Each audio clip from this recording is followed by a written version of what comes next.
Episode 15। मम्मा क्या, daddy एक devil है। राहुल एक डेविलिश लुक के साथ वरुण के बेड की ओर बढ़ा। उसने अपने हाथ में एक खंजर पकड़ा हुआ था। साहिल बीच में आते हुए, मिस्टर गुप्ता, आप ये क्या करने जा रहे हैं? राहुल ने खंजर साहिल की गर्दन पर रखा और बोला, अपनी जान ज्यादा प्यारी है या दोस्त की?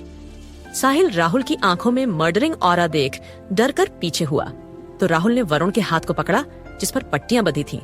एक ही बार में उसने वो खंजर वरुण के हाथ के आर पार कर दिया। आहा, राहुल गुप्ता, बास्टर्ड, ये तुमने क्या किया?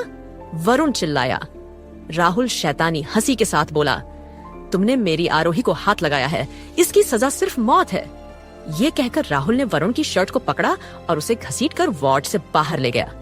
डॉक्टर और नर्सेज ने उसके हाथ में खून से सना खंजर देखा तो सब चिल्लाकर भागने लगे। वरुण की बॉडी को टेरेस पर रखकर राहुल बोला, आरोही मेरी दीवानगी है, उसे कोई चोट पहुंचाए ये मैं कैसे बर्दाश्त कर सकता हूँ? हाँ राहुल गुप्ता, मुझे माफ कर दो प्लीज, मेरी जान मत लो, मुझे छोड़ दो। वरुण गिड़गिड़ाया, सही कहा, मुझे तुम्हें छोड़ देना चाहिए। यह कहकर राहुल मुस्कुराया। उसने जिस हाथ से वरुण की कमीज को पकड़ा हुआ था उस हाथ को आजाद किया। वरुण टेरेस से नीचे गिरा और उसकी चीख खुले आसमान में गूंज गई। हॉस्पिटल से निकल राहुल अपने घर पहुंचा। रूम में आकर उसने अपनी शर्ट उतारी। तभी टॉयलेट से दिव्या के चिल्लाने की आवाज आई, राहुल बेबी तुम आ गए, प्लीज मुझे टॉयलेट से बाहर निकालो, मेरा दम घुट जाएगा। राहुल ने जाकर दरवाजा खोला तो मुंह पर हाथ रखे दिव्या बाहर निकली। उसके बाल बिखरे हुए थे। Baby, I am really sorry, मैं फिर कभी आंटी का साथ नहीं दूंगी और ना ही आरोही को परेशान करने के बारे में सोचूंगी। तुम्हें तुम्हारा सबक मिल गया है, अब जाओ गेस्ट रूम में जाकर सो जाओ, राहुल ने सॉफ्टली कहा। राहुल, लेकिन मैंने पूरे 2 दिन से कुछ नहीं खाया है, मेरे पेट में तुम्हारे बच्चे हैं राहुल, दिव्या ने डरते हुए कहा। सो व्हाट, तुम क्या चाहती हो, मैं तुम्हें अबॉर्शन के लिए ले जाऊं? राहुल ने आईब्राउज उठाकर पूछा। नो, ऐसा मत करना, मैं आज भूखी ही सो जाऊंगी, ये मेरी सजा है। ये कहकर दिव्या वहां से गायब हो गई। अगली सुबह आरोही की नींद खुली तो वो बिस्तर से उठी। सोए हुए अद्विजय को बिना डिस्टर्ब किए मास्टर बेडरूम से बाहर निकल गई। आरोही ने फिर राघव जी को कॉल किया मगर राघव जी ने कॉल पिक नहीं किया। आरोही एक बार उनके पास जाना चाहती थी। सिया, जो कि अभी मॉर्निंग वॉक से आई थी, उसने एक जंप सूट पहना हुआ था। वो आरोही को देखकर मुस्कुराई। अचानक सिया की स्माइल फीकी पड़ गई। उसकी नजरें आरोही की गर्दन पर पड़े नीले निशाने पर थीं। आरोही ने जब सिया की नजरों को नोटिस किया तो उसने शर्मिंदगी से अपनी नजरें नीचे झुका ली। सिया ने पास आकर आरोही के कंधे पर हाथ रखा और बोली, क्या तुम दोनों के बीच वो सब हुआ? जवाब में आरोही ने नामे गर्दन हिलाई। सिया बोली, कोई जल्दी नहीं है। अच्छा बताओ, तुम कहाँ जा रही हो अभी? सिया, एक्चुअली मैं अपने चाचा जी से मिलना चाहती हूँ। सिया बोली, अद्विजय ने वैसे तो तुम्हें कहीं भी जाने से मना किया है, सो कैसा रहेगा कि मैं तुम्हारे साथ चलूं? मुझे कोई नहीं रोकेगा। वो मुस्कुराई। आरोही बोली, ठीक है, मैं अभी अपनी बेटी को लेकर आती हूँ। आरोही भागते हुए सीढ़ियों से ऊपर गई। उसने दरवाजे को धीरे से खोला तो वो धानी को अद्विजय के पास बैठा देख हैरान रह गई। आरोही जब अद्विजय के पास पहुंची तो उसने हैरान होकर अपने दोनों हाथ मुंह पर रखे और बोली, धानी, ये क्या तुमने?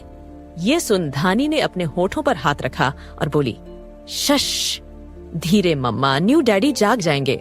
ये सुन आरोही ने धानी को बिस्तर से उठाया और उसे बोली, तुम्हारे न्यू डैडी एक डेविल है, उन्हें जब तुम्हारी करतूत के बारे में पता चलेगा तो वो तुम पर गुस्सा करेंगे, समझी? ये सुन धानी बोली, सॉरी मामा, लेकिन अब मैं क्या करूं? ये सुन आरोही बोली, तुम्हें कुछ करने की जरूरत नहीं है, इससे पहले तुम्हारे डेविल डैड जागे, चलो हम दोनों यहाँ से गायब हो जाते हैं। वो मुस्कुराई और धानी को लेकर कमरे से बाहर निकल गई। विला से बाहर आकर आरोही ने देखा कि एक ब्लैक कलर की चमचमाती सपोर्ट कार उसके सामने खड़ी थी और सिया ड्राइविंग सीट पर बैठी हुई थी। सिया ने बॉडीगार्ड जैसे कपड़े पहने हुए थे और आंखों पर चश्मा था। धानी को लेकर आरोही ड्राइविंग सीट के पास वाली सीट पर बैठ गई। गाड़ी को काफी तेज ड्राइव करते हुए वो वहां एसएस निकले। आरोही, मुझे अपने परिवार के बारे में कुछ बताओ। सिया अचानक बोली।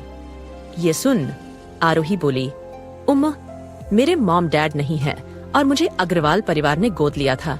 जिन्होंने मुझे गोद लिया उनकी भी काफी समय पहले मौत हो चुकी है, जिसके बाद मुझे चाचा और चाची ने पाला था और स्कॉलरशिप के जरिए मैंने अपनी पढ़ाई पूरी की। ये सुन सिया ने पूछा, अच्छा मुझे अपनी लाइफ के बारे में और कुछ बताओ, जैसे कि राहुल के बारे में। वो आरोही के चेहरे को देखने लगी। आरोही बोली, मैं राहुल से प्यार करती थी।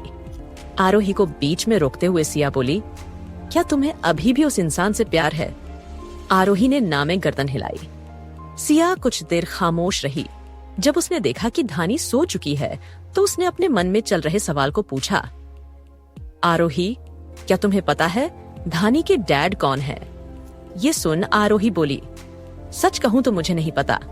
बातें करते हुए आरोही ने अपनी लाइफ के बारे में सब कुछ सिया को बता दिया।